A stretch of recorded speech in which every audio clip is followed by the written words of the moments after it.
All right, Adrian, thank you. Breaking news this afternoon. A Wichita mother will spend the rest of her life in prison for killing her 14-year-old son early this year. Brandon Stitt in the newsroom right now with the details on what we learned today. Brandon?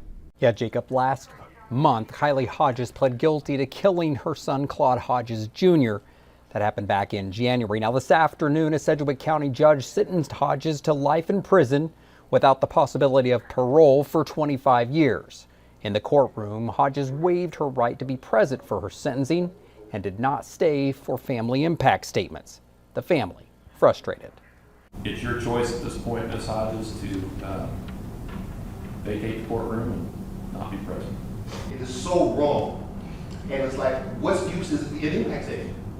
What use is us talking now? What use is that for now? I mean, obviously for you to understand, but she's supposed to hear this. So forgive my emotion, Your Honor. Please forgive me. Well, I understand. But it's like, that is a slap in the face, man. I understand.